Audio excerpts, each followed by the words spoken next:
Well, hello and welcome to this episode of Kennedy Saves the World.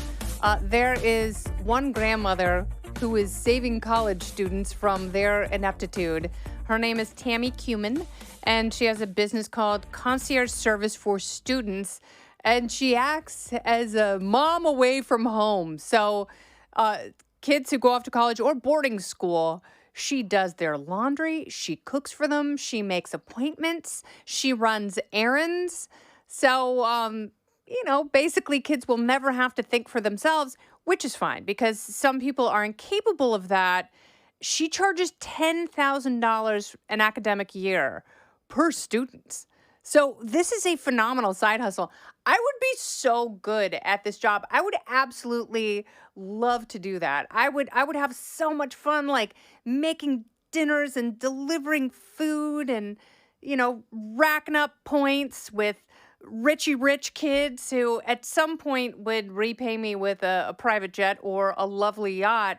But that is so smart. That's what I love about this country is she has 3 kids. She has 6 grandkids. And, she probably was a hands-on mom who loved to help her children. And then, as an empty nester, felt that she had extra energy, saw a hole in the marketplace and filled it with this service, which is really, really brilliant. And that is truly what makes this country great. Now, as the mother of a freshman in college who's only been gone for about 6 weeks, I want her to be able to do all those things on her own. She learned how to do laundry. She learned how to cook several things before she left for college. And now, obviously, like every other new college student, she is faced with an array of challenges and responsibilities. But as you know, if you went off to college by yourself, you are much better off for learning how to do those things on your own. That's where you develop independence and responsibility and a sense of accomplishment when you can go out and tackle those things one at a time, because then when something comes up and you figure it out, you now have it figured out for the rest of your time in college. And by the end of your time, wherever you go, if you go all 4 years, you're pretty dialed with the place you live and the resources at hand. But I guess for like richy rich kids who grow up having everything done for them, they're paralyzed and they don't have a sense of independence or ingenuity, and they'll probably be gifted with all sorts of opportunities, and they don't have to worry about getting jobs or ascending the corporate ladder because there will always be someone to help them on the way up. But with that much disposable income, you would be a fool not to take it. So this woman is not only making stacks and stacks of cash, she's doing something that she already loves. She already loves cooking and planning and caretaking. And instead of doing that for older people or the infirmed, she's doing it with a generation of people who have been safely bubble wrapped from any sharp edges in the outside world. And she probably makes a mean schnitzel. They had a picture of her in the New York Post, and she was cooking a giant tray of meat. And, the more I learn about this, because at first I was like, oh, what a bunch of lazy bastards. But then I was like, lazy bastards are going to lazy bastard. If you can find a way to create an awesome side hustle, she's had this business for 30 years. So obviously it's not just a generational phenomenon where you have a group of some younger people, and that is certainly not all Gen Zers, because the ones who are ingenuitive, the ones who are entrepreneurs themselves, the ones who have a good work ethic, they will rise to the top of any corporate structure or any political system, and they will be the ones that hopefully don't push us off a cliff in our wheelchairs, but they'll come up with great innovations and great ideas, and they will be the ones who end up saving the world.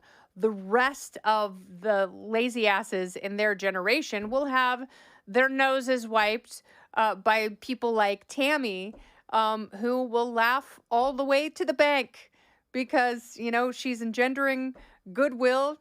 She's not doing them any favors, but is that really her job? No, it's not. It may feel good for them in the short term to not have to lift a finger, but the fact that she's this successful and already doing what she loves, my hat's off to her. And I would love to do that job, but I would never, ever in a million years pay someone to do that job for either one of my daughters, because they have to figure it out on their own. They have to figure out how to clean and feed themselves. And we really have to decide as a culture, when does adulthood start? Because it feels like you have an entire generation of people who are pushing the beginning of adulthood and entry into life to 30. And the rest of it is just an extended adolescence. Part of that is fine. Like the entertainment that follows from that, I am totally on board with. And I do a segment on Fox News Saturday night where I try and extend Halloween to the entire month of October. And I credit millennials and Gen Zers for that mentality.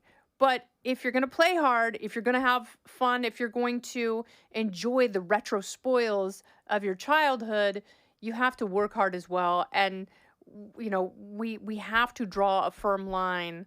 When does adulthood begin? Tammy Kumin, she may be putting it off for a few years for a number of people in order to pad her bank account. And for that, there is no shame in the game. I'm just not going to pay someone like her to do it. I would do it. And you know what? Hell, your kid going to college around New York? Give me a ring-a-ling-a-ding-dong. I will help them out for a handsome fee. This has been Kennedy Saves the World. I'm Kennedy.